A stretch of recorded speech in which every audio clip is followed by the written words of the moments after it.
Greetings all, Bill Vencil from Chords of Orion here. Recently I posted a video that compared a digital and an analog recording. If you haven't seen that video yet, I have a link to it right here. Check it out, and then come right back here. What I'm going to do today is take the results of that shootout, the comparison between digital and analog, and see if I can doctor the digital recording to sound a little bit more like the analog recording. So, to that end, I have my two recordings queued up in Logic Pro, as you can see. Top track is the digital, bottom track is the tape. Got them level balanced, so they're almost at the same amplitude, so hopefully that will allow us to make a fair comparison. Let's go ahead and listen briefly to each one. Here's the digital.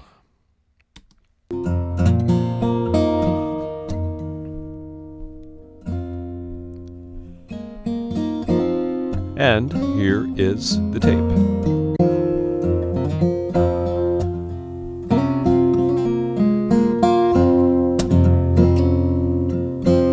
Back to digital.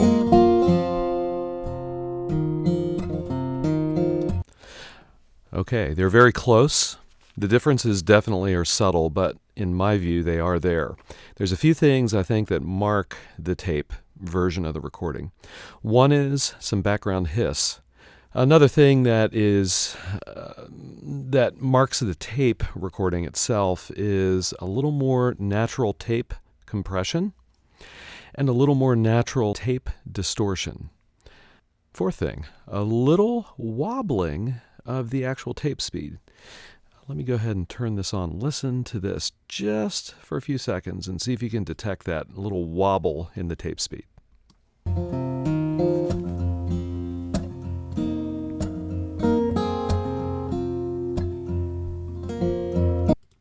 It's very subtle, but if you listen very carefully, maybe listen over and over, it is there. What I'm going to do is utilize a Waves plugin on the digital track. Let me pull this up. This is the Kramer Master Tape tape saturation plugin. It's really nice. I've used it on quite a few of my all digital recordings to provide a tape flavor, if you will, to the audio. So let's see if we can use this now to doctor the digital recording. The first thing I want to do is select full reset. There we go. So we're back to the factory settings, which actually model the tape deck that the Waves Master Tape plugin was created to emulate. The next thing we're going to do is run out to the end of the recording and listen to the hiss. Let me pop the tape version on. Let's listen to some hiss here for a moment.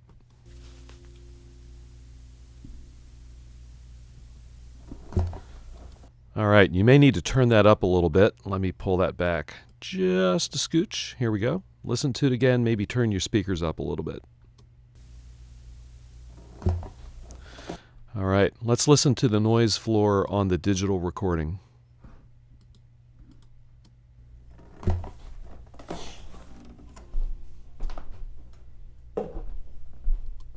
Yep, quite a bit quieter. Let me pull that back again.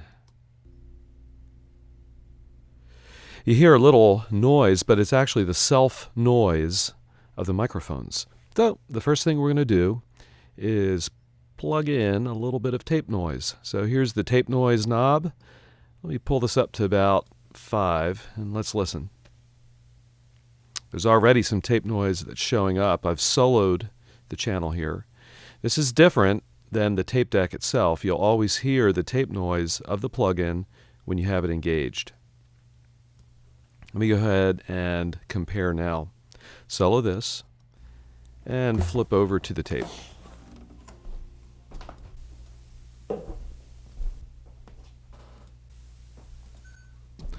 All right, I need to pull that up just a bit. Try it again.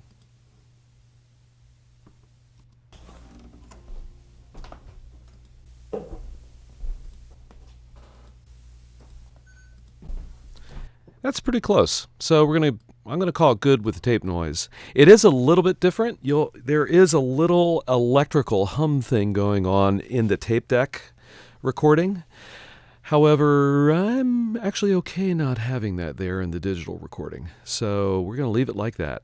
The next thing I would like to attack is the tape speed. We've got two options here, 7.5 inches per second and 15 inches per second. The tape recording itself was recorded at 15 inches per second. Here it is.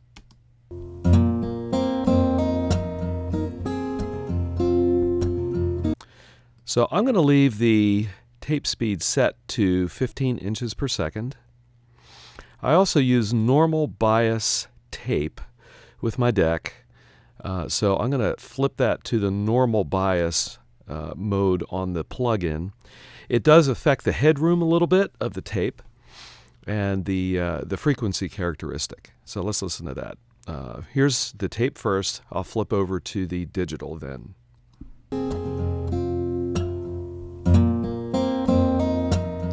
Okay, digital.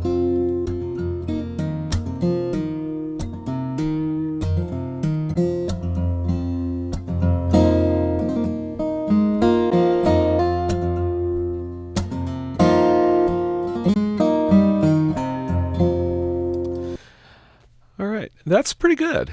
The digital's still a little brighter to my ear, my old ears. The tape is a little rounder sounding. We'll attack that a little bit later. The next thing I want to do is think about that wow and flutter. In other words, the tape inconsistency in speed. By default, the wow and flutter is set to 50. We can go up to 100. Let me go ahead and exaggerate that on the digital version so you can hear the plugin itself. Here we go.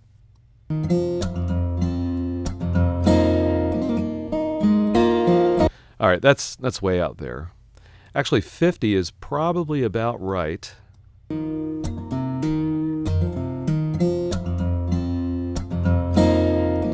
You can hear that just a little bit. Let me go ahead and play that again.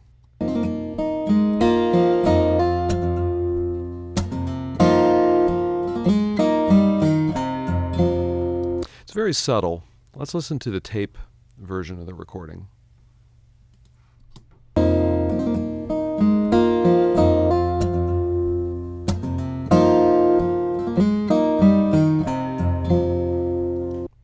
Okay, I'm going to call that good. I do like that little itty bit of wow and flutter. I actually think it gives a more 3D effect to the recording, depending on the program material. Let's go back to the digital recording, and what I want to do now is listen for some peaks. I'm going to pull this down just a bit. Okay, so if we look at the audio, let me pull this out. You'll see a few peaks right in here. Let's listen to this. All right. Here. All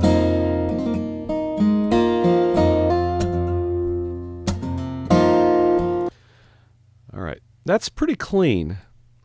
Let's listen to the tape version of that.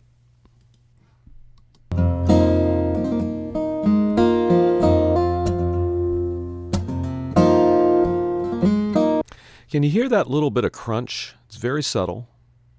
Let me pull over here.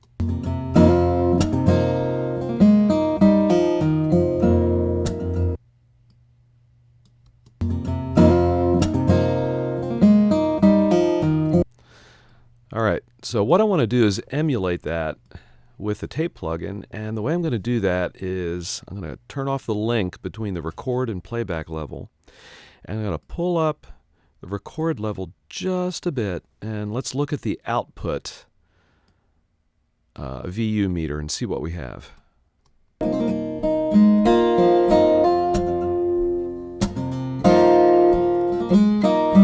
All right, you see how we're peaking out at about +3? That actually is where I normally set my tape deck to peak out at +3. And you begin to get just a little bit of that crunch. So I've pulled that up about 3 dB. Let me go ahead and make it ridiculous here for a moment.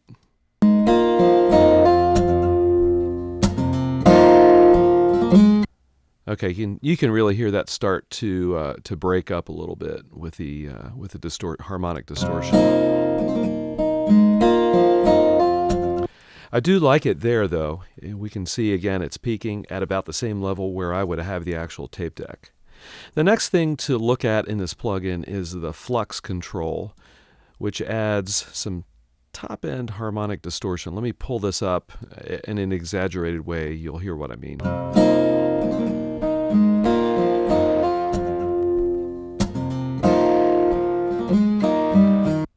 So we're providing a little bit of harmonic excitation. I don't really know if I want any, but let's pull that up just a bit. No, I'm going to leave that turned off. I don't like that. It doesn't really work with the program material. All right, so now we've got our two recordings. I've got some tape effects applied to the digital. Let me go ahead and A/B them, see what you think. Here we go. Digital first, then tape.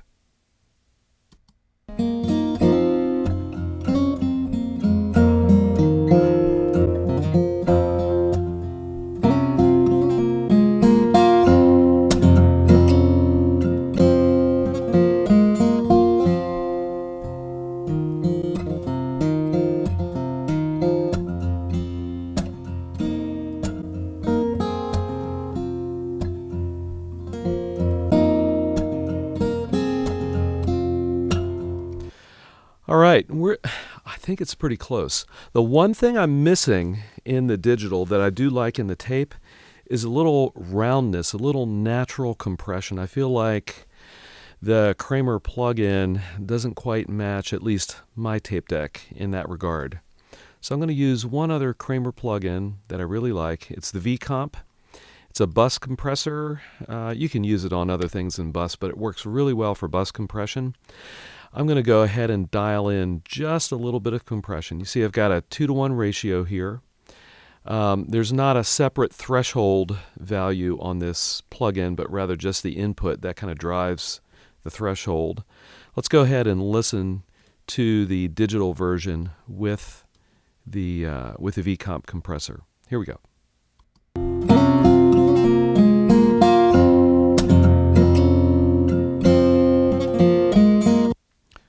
All right, let me pull that back, and I'm going to flip back and forth between the two.